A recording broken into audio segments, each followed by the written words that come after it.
إن الحمد لله والصلاة والسلام على رسول الله أما بعد فأعوذ بالله من الشيطان الرجيم بسم الله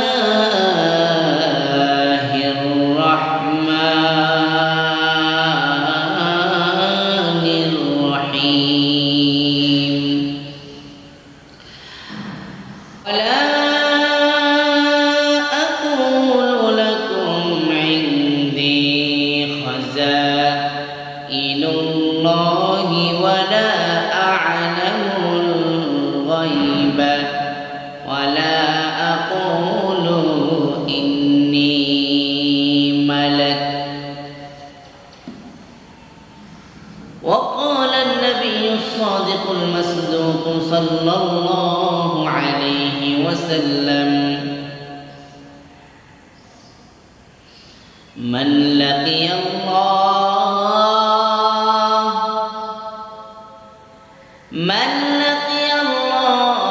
لا يشرك به شيئا دخل الجنة ومن لقيه يشرك به دخل النار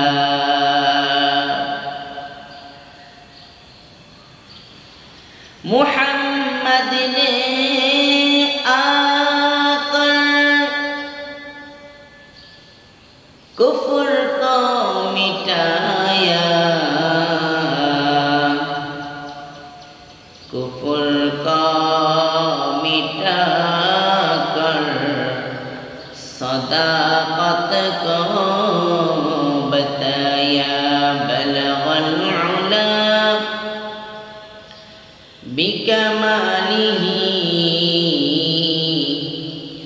कशफत दुजा बिजमालिही हसनत जमीउ खिसालिही सल्लु अलैहि व आलिहि।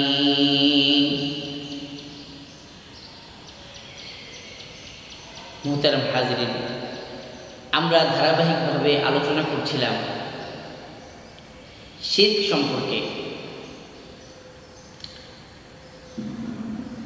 শিরক হলো একটি মারাত্মক গুনাহ, মারাত্মক অপরাধ, যে সম্পর্কে রব্বুল আলামিন হযরত লুকমান হাকিমের কথা কোরআনের মধ্যে উল্লেখ করে বলেন। লুকমান হাকিম তার ছেলেকে সম্বোধন করে বলেন, ইয়া বুনাইয়া লা তুশরিক বিল্লাহি ইন্নাশ শিরকা লাযুলমুন আযীম।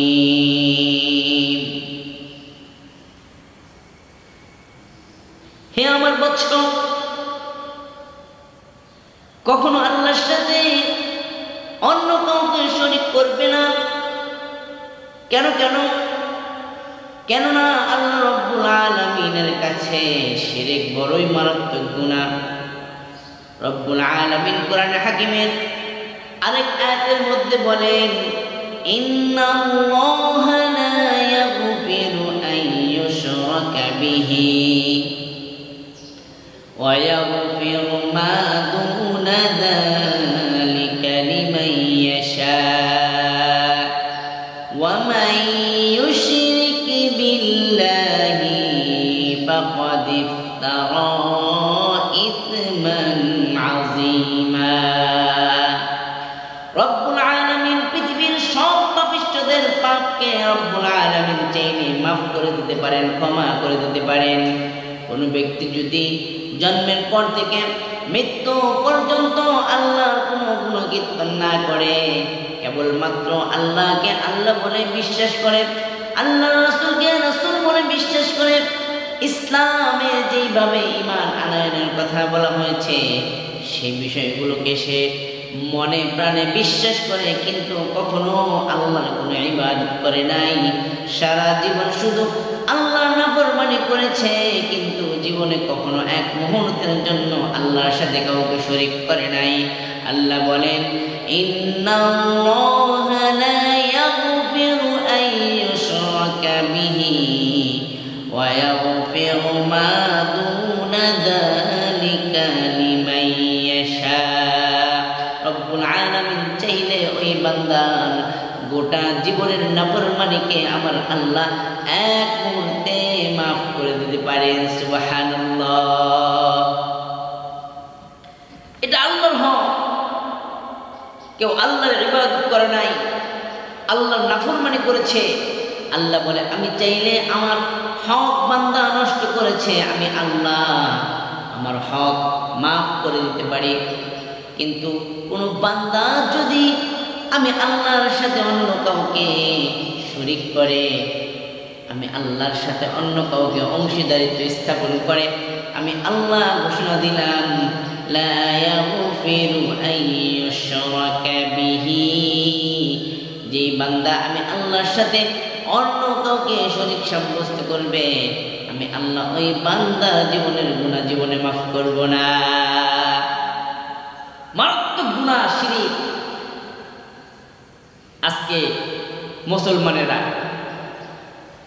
জেনে না জেনে, বুঝে না বুঝে শিরকের মধ্যে লিপ্ত হয়ে যাচ্ছে।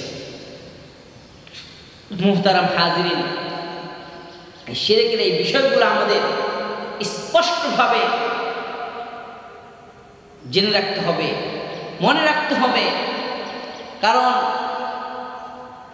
আমার আপনার জীবনের একমাত্র পুঁজি হলো ঈমান। ঈমান হলো একের মতো, আর আমল হলো শূন্যের মতো। যদি আপনি একটা, দুইটা, তিনটা শূন্য বসান, এই শূন্যর কোনো দাম হবে না, এই শূন্যর কোনো মূল্য হবে না। কিন্তু এই শূন্যগুলার একটা শূন্যের আগে যদি আপনি এক বসিয়ে দেন, এই শূন্যর দাম হয়ে যাবে 10। আবার যদি দুইটা শূন্যর সামনে এক বসিয়ে দেন, এই দুইটা শূন্যর দাম হয়ে যাবে 100। কিন্তু এক ছাড়া শূন্যের কোনো দাম নাই। ঠিক তেমনি ঈমান ছাড়া মানুষের বান্দার আমলের কোনো দাম নাই। সর্বপ্রথম আপনার আমলের দাম হওয়ার জন্য, আমলের ওয়েট হওয়ার জন্য, আমলের মূল্য হওয়ার জন্য আপনার মধ্যে লাগবে বিশুদ্ধ ঈমান। এই জন্য বিশ্বনবী সাল্লাল্লাহু আলাইহি ওয়াসাল্লাম উম্মতদেরকে লক্ষ্য করে বলেন, আখলিস দীনাকা ইয়াকফিকাল আমালুল কলিল। তুমি তোমার ঈমানটাকে খাঁটি করো, তুমি তোমার ঈমানটাকে মজবুত করো, তুমি তোমার ঈমানটাকে শিরক মুক্ত করো। জীবনে যতটুকু আমল করবা, অল্প আমল করলো, এই অল্প আমল ওই কিয়ামতের মুসিবতের দিনে তোমার নাজাতের জরিয়া হয়ে যাবে। কিন্তু যদি তোমার জীবনে আমল থাকে ভুরি ভুরি, কিন্তু তোমার ঈমানটা যদি ভালো না হয়, তোমার ঈমানটা যদি শিরক মুক্ত না হয়, তোমার ঈমানটা যদি খাঁটি মজবুত না হয়, ওই ভুরি ভুরি আমল দিয়া আল্লাহর সন্তুষ্টি লাভ করে আল্লাহর জান্নাতে যাওয়া যাবে না। এই জন্য আমাদের ঈমানটাকে শিরক মুক্ত করতে হবে। তো শিরক মুক্ত করতে হলে আমাদের শিরক সম্পর্কে ভালো করে জানতে হবে। তো মুহতারাম হাজিরিন, শিরক হলো প্রথমত 2 প্রকার। কয় প্রকার বললাম? 2 প্রকার। একটা হলো শিরকে আকবার, আরেকটা হলো শিরকে আসগর। শিরকে আকবর আবার কয়েক ভাগে বিভক্ত করা হয়েছে। শিরক ফিজ্জাত, শিরক ফিজ্জাত আল্লাহর সত্তার সাথে অন্য কাউকে শরীক করা। শিরক ফিস সিফাত, আল্লাহর গুণাবলীর মধ্যে অন্য কাউকে শরীক করা, আরেকটি হলো শিরক ফিল ইবাদাত, আল্লাহর ইবাদত আনুগত্যের মধ্যে অন্য কাউকে শরীক করা, অংশীদার করা। এই শিরককে আকবরকে 3 ভাগে ভাগ করা হয়েছে। তো শিরক ফিল যাত এটা হলো আল্লাহর সত্তার সাথে অন্য কাউকে শরীক করা, অংশীদার করা। যেমন কোরআনে হাকিমের মধ্যে আল্লাহ রাব্বুল আলামিন বলেন, ওয়াকালাতিল ইয়াহুদু উযাইরুন ইবনুল্লাহ ওয়াকালাতিন নাসারা মাসীহ ইবনুল্লাহ। কোরআনের মধ্যে আল্লাহ রাব্বুল আলামিন 2টি সম্প্রদায়ের কথা বলেছেন যে আল্লাহর জাতের সাথে কিভাবে তারা শিরক করছে। ইহুদি সম্প্রদায় হযরত উযাইর আলাইহিস সালামকে বলে উযাইর আলাইহিস সালাম নাকি আল্লাহর পুত্র। আর খ্রিস্টান সম্প্রদায় হযরত ঈসা আলাইহিস সালামকে বলে ঈসা আলাইহিস সালাম নাকি আল্লাহর পুত্র। কিন্তু আল্লাহ বলেন, আমি কে, আমার পরিচয় শুনো, শুনো আমার পরিচয় শুনো। ও আমার হাবিব, আপনি পৃথিবীর সব মানুষকে ভালো করে জানিয়ে দেন। ও আমার হাবিব, আপনি পৃথিবীর মানুষকে বলে দেন, আল্লাহু আহাদ, আল্লাহ এক অদ্বিতীয়, আল্লাহুস সামাদ, আমার আল্লাহ অমুখাপেক্ষী, বেনিয়াদ, লাম ইয়ালিদ ওয়া লাম ইউলাদ ওয়া লাম ইয়াকুল লাহু কুফুয়ান আহাদ।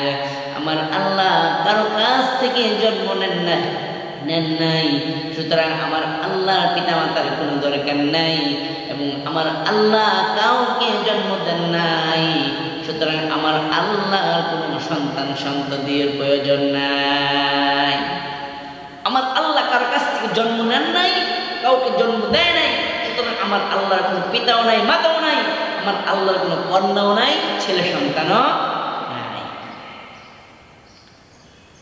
ওয়ালাম ইয়াকুল লাহু কুফুয়ান আহাদ, আমার আল্লাহ বেমিসাল, তার সমকক্ষ পৃথিবীর বুকে আর কেউ না। তো এটা হলো আল্লাহ রাব্বুল আলামিন নিজের পরিচয় তুলে ধরছেন। এটা হলো তাওহীদবাদী মুসলমানদের বিশ্বাস। আর এই বিশ্বাস থেকে যারা দূরে সরে যাবে তারা আর তাওহীদবাদী থাকতে পারবে না, তারা হয়ে যাবে মুশরিক। আমাদেরকে সব সময় শিরক থেকে যোজন যোজন দূরে থাকতে হবে। কেন? শিরক মিশ্রিত ঈমান আল্লাহর কাছে কোনো দাম নাই। বুঝতে পারলাম আমরা শিরক কি জাত, আল্লাহর সত্তার সাথে কাউকে শরীক করা যাবে না।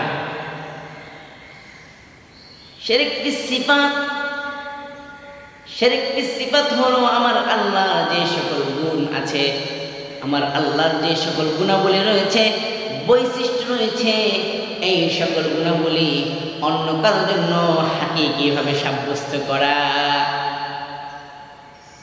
যেমন আমার আল্লাহ একটি সিফাত হলো আলিম, তিনি সব কিছু জানেন।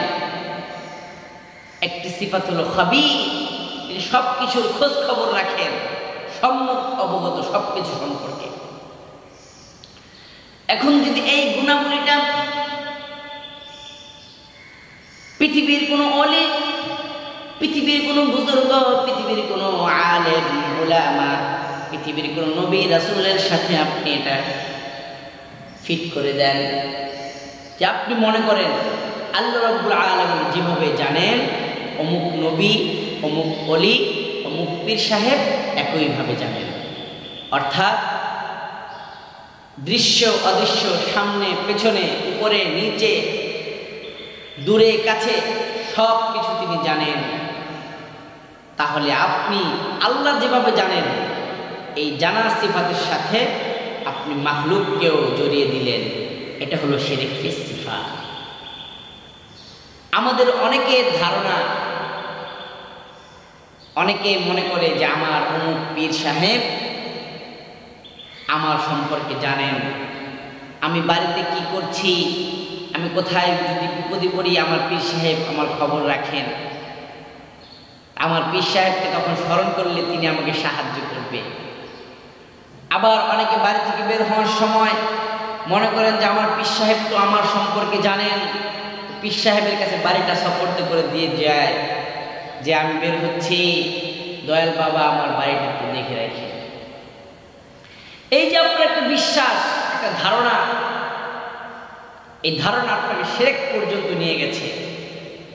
আপনি যদি এই ধারণা নিয়ে মৃত্যুবরণ করেন, খোদার কসম আপনার গোটা জীবনের আমল আল্লাহর কাছে করি কানা পর্যন্ত মূল্য থাকবে না।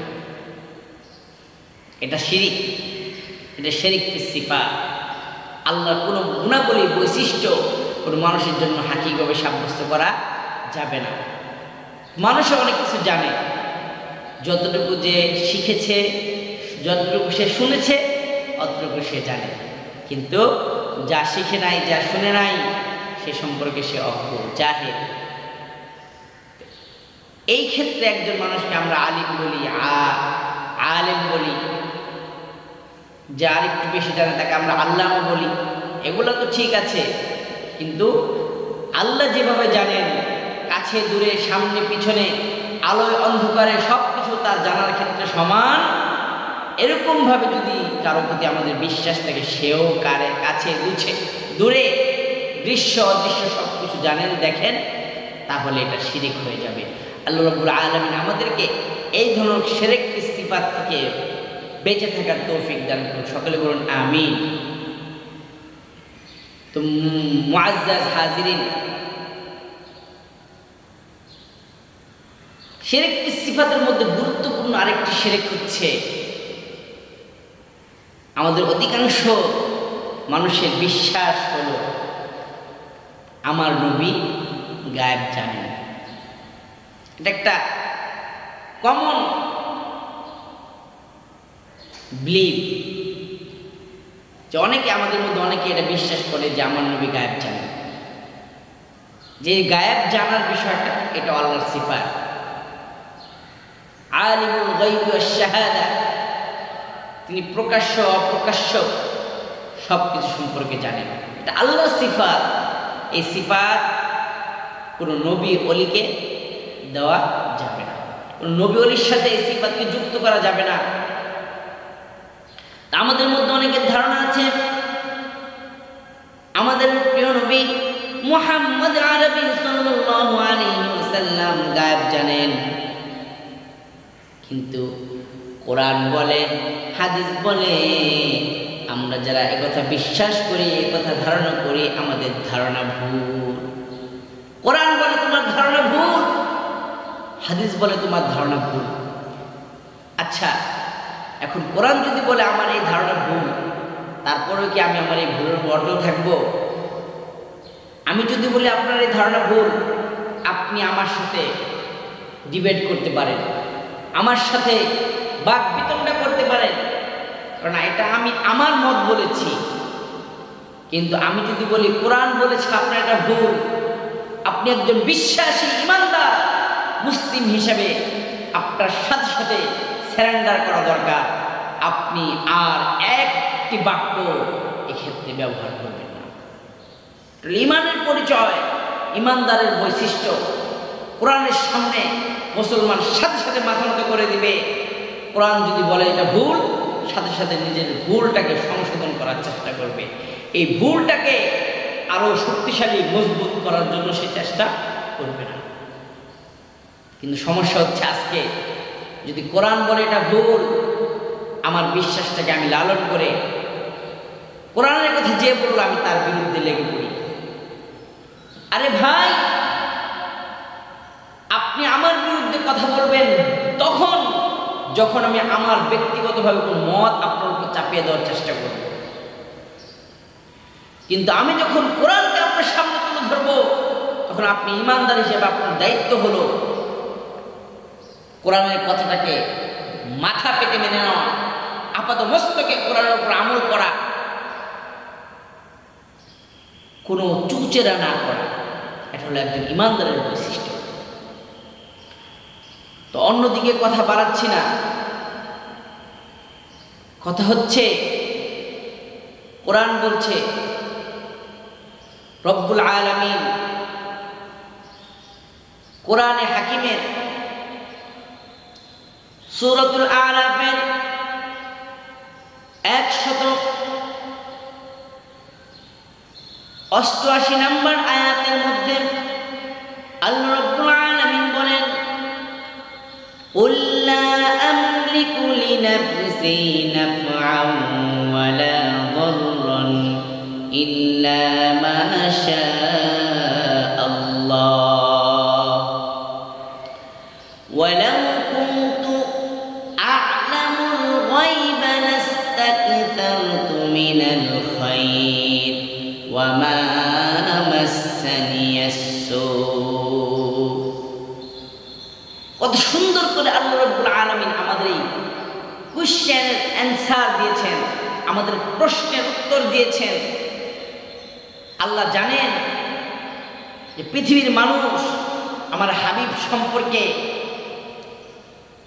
ভুলবশত এই ধারণা করতে পারে, আমার হাবিবকে ভালোবেসে মহাব্বত করে তারা আমার সিফাতের সাথে গুলিয়ে ফেলতে পারে।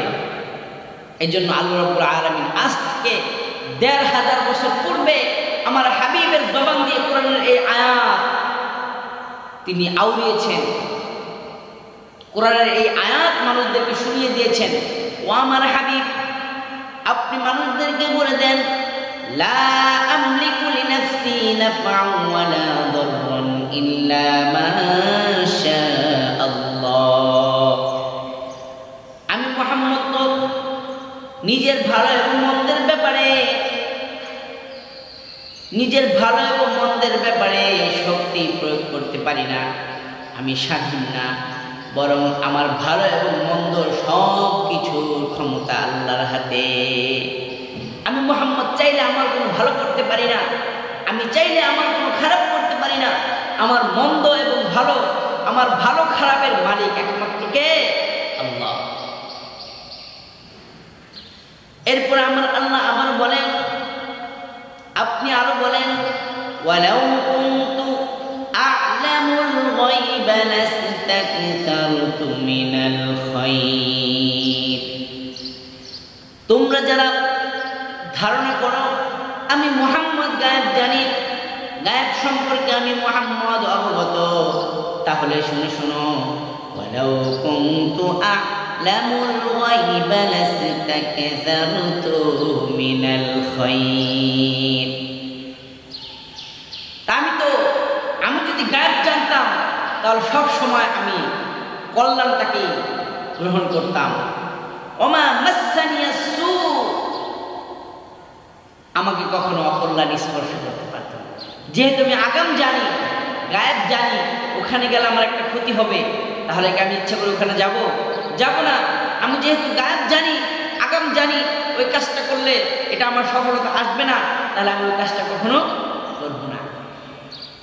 আচ্ছা বলেন, বিশ্বনবী যদি গায়েব জানেন, একথা যদি বলেন, তো বিশ্বনবী তায়েফের ময়দানে গিয়েছেন দ্বীনের দাওয়াত দেওয়ার জন্য। তিনি যদি গায়েব জানতেন, তো তিনি তো মক্কায় থাকা অবস্থায় জানতেন যে তায়েফে গেলে কোনো লাভ হবে না, বরং তায়েফের লোকেরা আমাকে ইট ছুঁড়ে পাগল বলে রক্তাক্ত করবে। তার রাসূল সেখানে যেতেন না।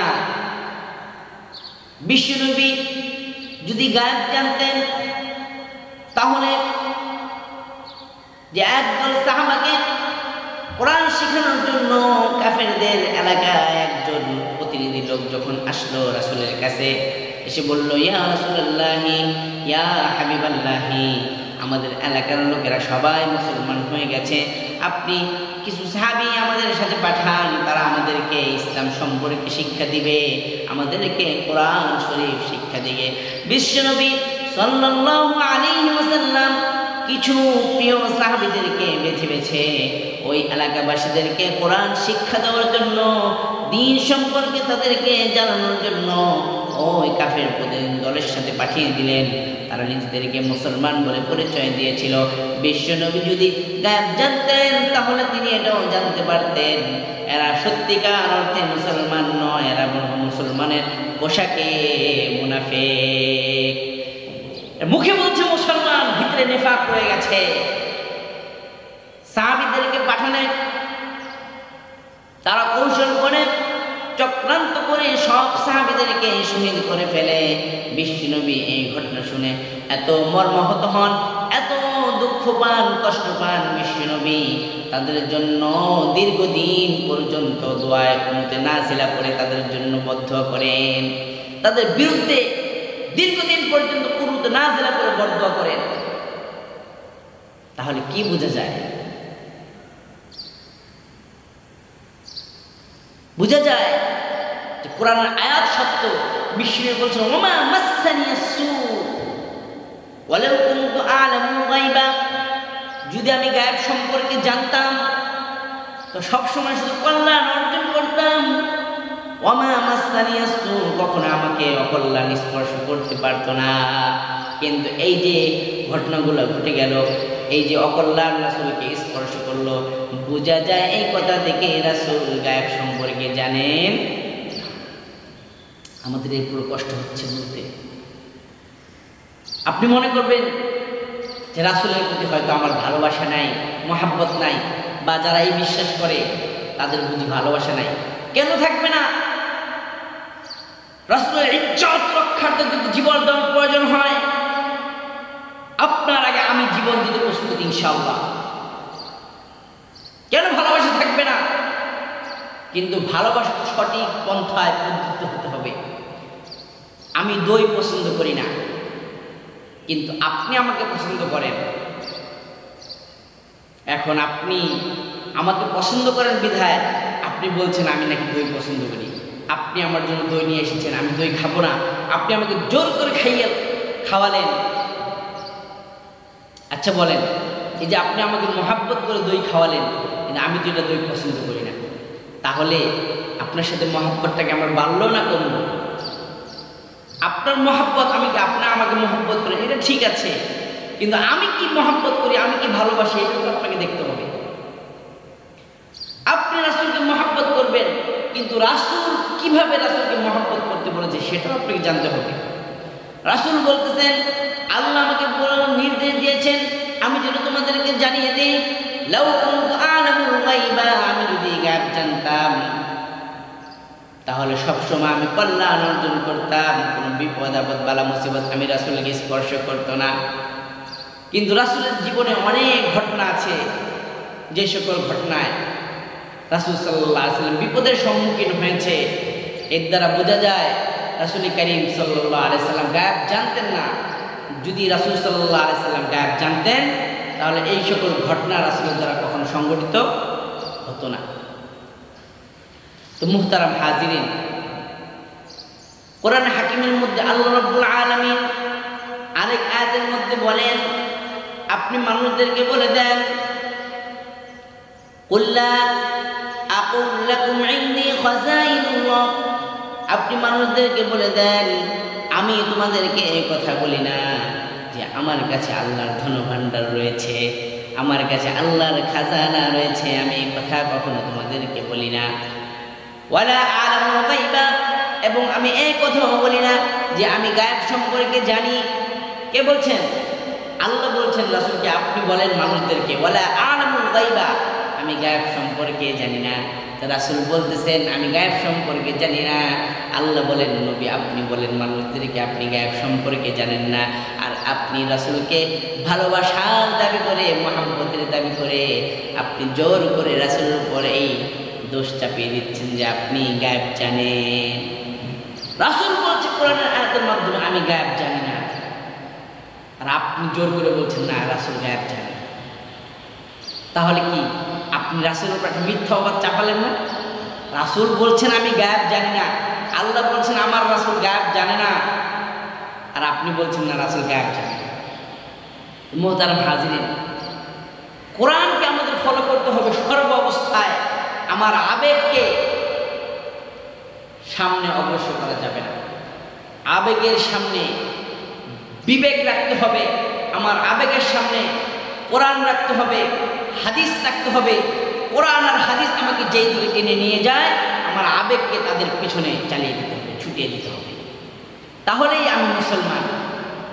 এই জন্য একজন কবি বলেন, মুসলমানি বুয়াদ গর্দান নিহাদান ইনানে খুদ বাদশতে খাজাদান। মুসলমানি বুয়াদ গর্দান নিহাদান ইনানে খুদ বাদশতে খাজাদান। মুসলমান মানে হলো ইসলামের সামনে, কোরআনের সামনে নিজেকে সারেন্ডার করে দেওয়া, নিজেকে আত্মসমর্পণ করা, নিজের মত নিজের পথ সব কিছু ভুলে যেতে হবে। কোরআন এবং হাদিসের সাথে নিজের পথ আর মতকে বেঁধে দিতে হবে। কোরআন যেই দিকে যাবে আপনাকেও সেই দিকে যেতে হবে। কোরআন যাই কথা বলবে আপনাকে সেই কথা অনুসরণ করতে হবে। এটা যদি করতে পারেন তাহলে আপনি একজন খাঁটি মুমিন মুসলমান। আর যদি কোরআনটাকে নিজের পক্ষে আনার জন্য ভুল ব্যাখ্যা করেন, কোরআনটাকে নিজের মত মতো পরিচালনা করার জন্য চেষ্টা করেন, তাহলে আপনি হবেন ভণ্ড মুসলমান। তাহলে আমরা কি মুসলমান হব? খাঁটি মুসলমান হব তো ইনশাআল্লাহ।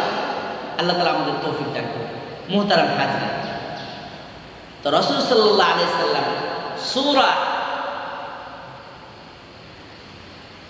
সূরাতুল হুদের 31 নম্বর আয়াতের মধ্যে আল্লাহ রাব্বুল আলামিন রাসূলকে বলছেন, কুল্লা আকুলু লাকুম ইনদি। আপনি মানুষদেরকে বলেন, আমি তোমাদেরকে এই কথা বলি না আল্লাহর ধনভাণ্ডার খাজানা আমার কাছে আছে, ওয়ালা আ'লামুল গায়বা, এবং আমি গায়ব সম্পর্কেও জানি না।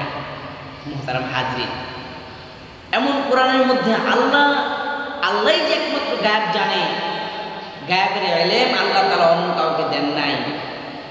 এ সম্পর্কে আরো ভুরি ভুরি আয়াত রয়েছে।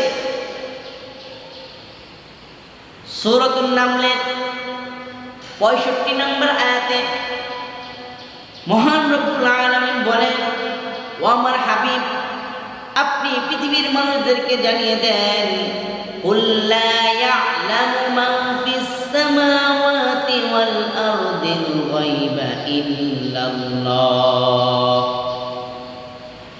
আপনি পৃথিবীর মানুষদেরকে জানিয়ে দেন, আসমান এবং জমিনের মধ্যে, আসমান এবং জমিনের মধ্যে যারা আছে কেউ গায়েবের ইলম জানে না। গায়েবের ইলম একমাত্র আমার আল্লাহর কাছে রয়েছে। আল্লাহু আকবার। লা ইয়ালামু মান ফিস সামাওয়াতি ওয়াল আরদিল গায়বা ইল্লাল্লাহ। আল্লাহ ছাড়া আসমান এবং জমিনের মধ্যে যারা আছে কেউ গায়েব সম্পর্কে অবগত নয়। কোরআন স্পষ্ট আয়াত। এই আয়াতটাকে কিভাবে আপনি অস্বীকার করবেন? আপনার আবেগের সামনে, আপনার আবেগ দিয়ে কিভাবে আপনি এই আয়াত অস্বীকার করবেন? মুহতারাম হাজিরিন, কোরআনে হাকিমের আরেক আয়াতে সূরাতুল আনআমের 59 নম্বর আয়াতে আল্লাহ বলেন, وعنده مفاتيح الغيب لا يعلمها إلا هو ويعلم ما في البر والبحر وما تسقط من ورقة إلا يعلمها ولا حبة في ظلمات الأرض ولا رطب ولا يابس إلا في كتاب مبين। আল্লাহ রাব্বুল আলামিন কত সুন্দর করে এখানে বর্ণনা করেছেন। আপনি যদি আপনার সঠিক বিবেকটা কাজে লাগান, আমি বিশ্বাস করি আজকের পর থেকে আপনার এই বিষয়ে আর কোনো সন্দেহ থাকার কথা নয়। এই জন্য আল্লাহ রাব্বুল আলামিন কোরআন হাকিমের মধ্যে বারবার রাসূলকে দিয়ে কথা বলিয়েছেন যে আপনি উম্মতদেরকে বলে দিন তারা যেন আপনাকে মহব্বত করে বাড়াবাড়ি করে আমার সিফাতের সাথে আপনার সিফাত গুলিয়ে না ফেলে। তা আমরা যারা বিশ্বাস করি তাদের কাছে তো কোরআন এবং হাদিসের কোনো দলিল নেই, তারা এই কথা কেন বলে? তারা বলে ধারণার বশবর্তী হয়ে। সেই ধারণাটা হলো বিশ্বনবী সাল্লাল্লাহু আলাইহি ওয়াসাল্লাম আমাদেরকে আগাম অনেক বিষয়ে বার্তা দিয়েছেন, যেমন দাজ্জাল আসবে, ইমাম মাহদি আসবে, হযরত ঈসা আলাইহিস সালাম আসবে, কিয়ামতের আগে বড় বড় আলামতগুলো প্রকাশ পাবে, কিয়ামতের আগে কি কি আলামত ঘটবে, এবং বিভিন্ন যুদ্ধে বিশ্বনবী সাল্লাল্লাহু আলাইহি ওয়াসাল্লাম বলে দিয়েছেন অগ্রিম যে অমুক যুদ্ধে এ শহীদ হবে, অমুক কাফের ওই স্থানে মারা যাবে। বিশ্বনবী সাল্লাল্লাহু আলাইহি ওয়াসাল্লামের এই সকল অলৌকিক তথ্য কিছু মানুষদেরকে ভাবায়, বিব্রত করে। তারা এই সকল ঘটনা থেকে মনে করে রাসূল কারীম সাল্লাল্লাহু আলাইহি ওয়াসাল্লাম গায়েব না জানলে এগুলো এই সব কথা কিভাবে বললেন? এই উত্তর আল্লাহ রাব্বুল আলামিন কোরআনে হাকিমের মধ্যে দিয়েছেন।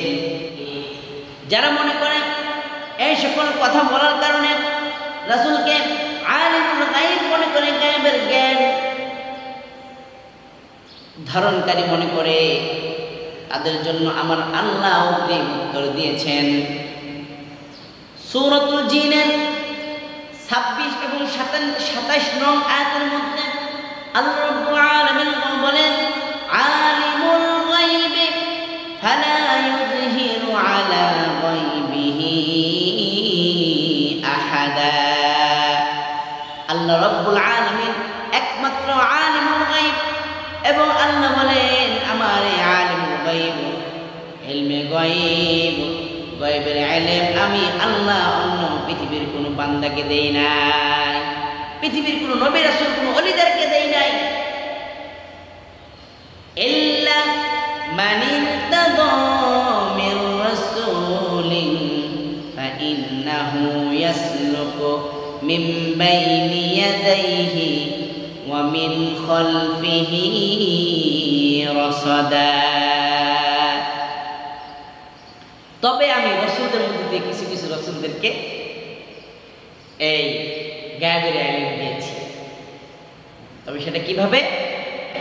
আমি যখন কোনো রাসূলকে গায়বের ইলম দিয়েছি, তখন তার সামনে এবং পিছনে এই সংবাদ আমার পক্ষ থেকে যখন গায়বের ইলম রাসূলের কাছে পৌঁছেছে, তখন এই পৌঁছানোর প্রক্রিয়াটা এমন ছিল, আমি সংবাদ বহনকারীর সামনে এবং পিছনে বিশেষ বডিগার্ড আমি প্রেরণ করে দিয়েছি।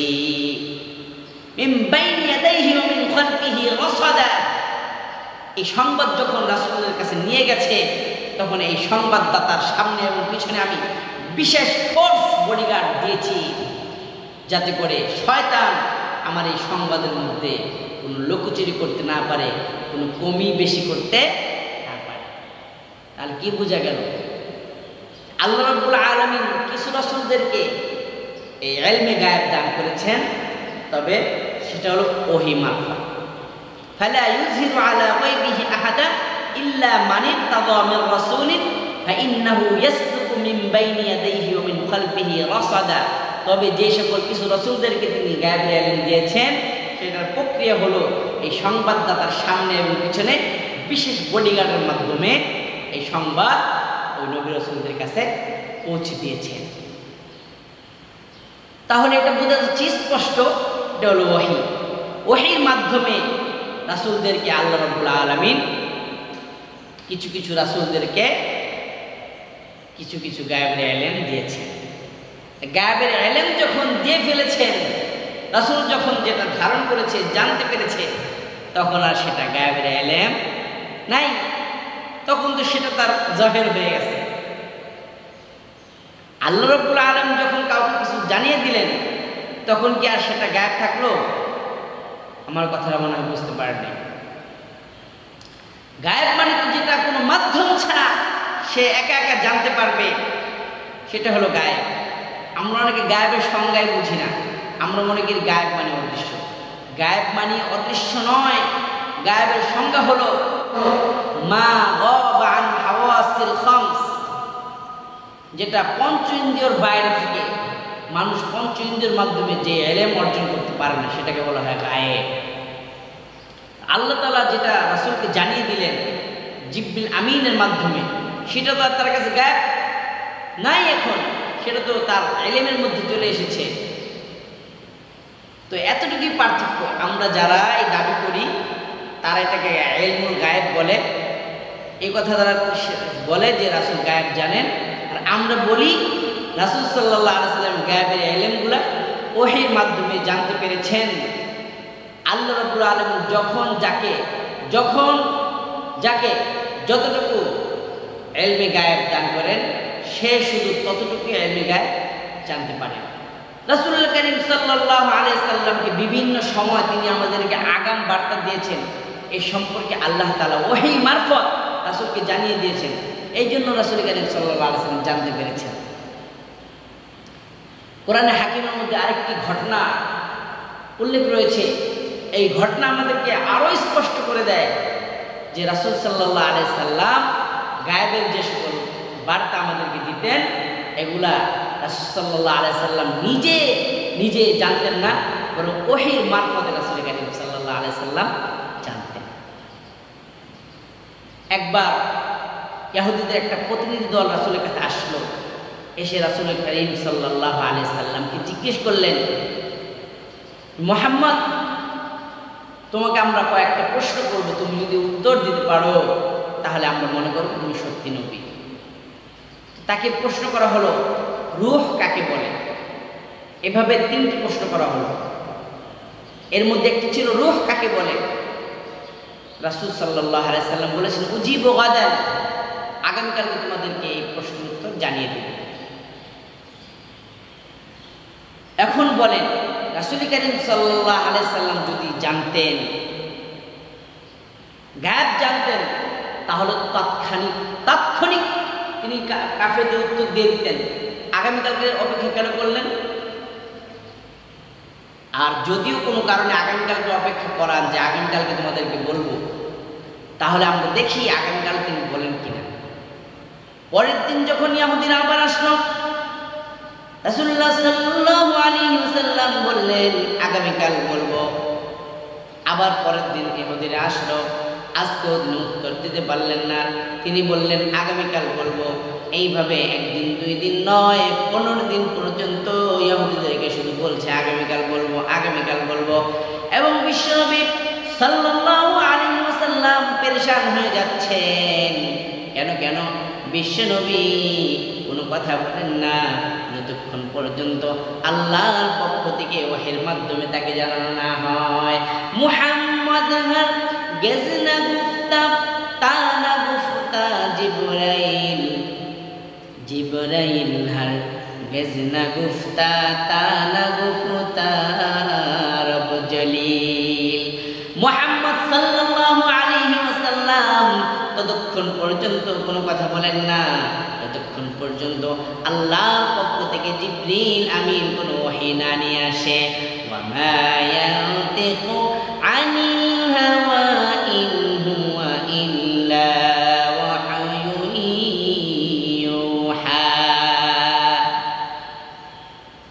15 দিন পর্যন্ত বিশ্বনবী অপেক্ষা করছেন, আল্লাহর পক্ষ থেকে ওহী আসে না, তিনিও তাদের উত্তর দিতে পারেন না। তাহলে আপনারা বলুন, যদি বিশ্বনবী গায়েব জানতেন, আল্লাহ জানানো ব্যতীতই তিনি যদি জানতেন, তাহলে ইহুদীদেরকে উত্তর দিতেন কিনা? দিয়ে দিতেন।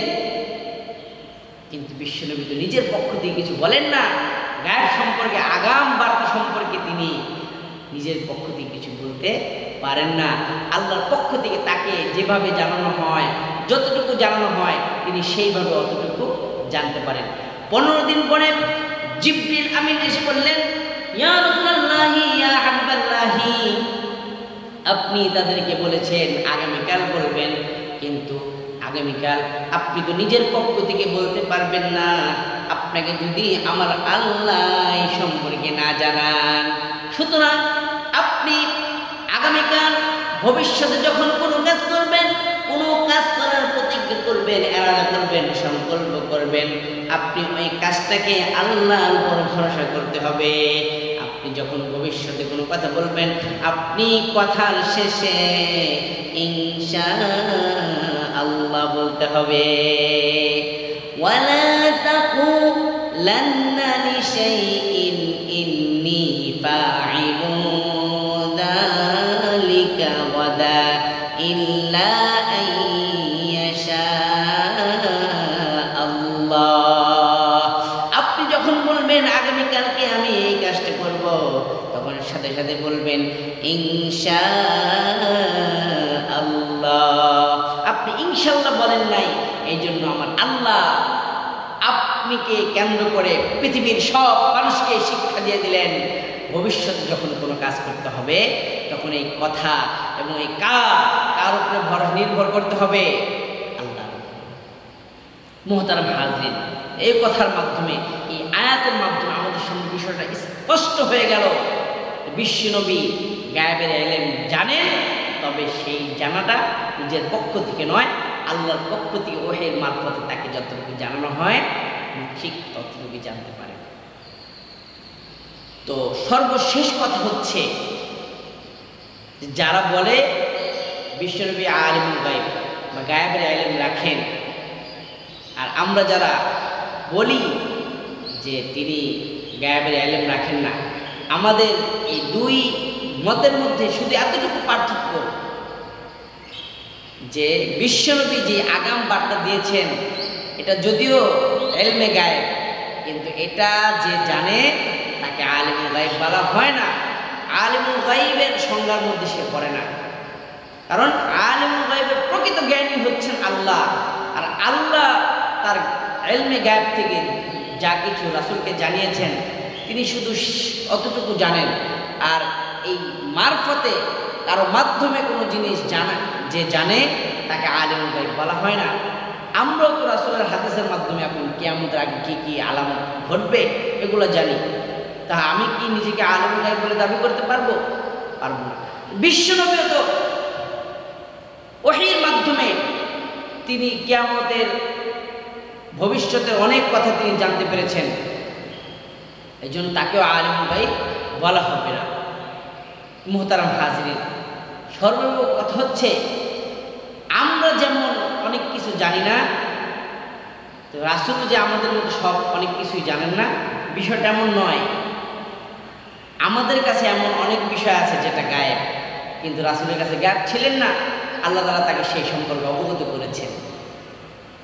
আর আল্লাহ তাআলার কাছে যা কিছু ইলম রয়েছে, গায়েবের ইলম, এই সব ইলম রাসূলের কাছে নাই। রাসূলকে যতটুকু জানানো হয়েছে তিনি কেবলমাত্র অতটুকুই জানতে পেরেছেন, আর রাসূল যতটুকু জানতে পেরেছেন তা সব আমাদের জানা নেই। রাসূল আমাদের কাছে যতটুকু প্রকাশ করেছেন আমরা শুধু অতটুকুই সম্পর্কে জানতে পেরেছি। এটা হলো আহলে সুন্নাত ওয়াল জামাতের প্রকৃত আকীদা, বিশ্বাস।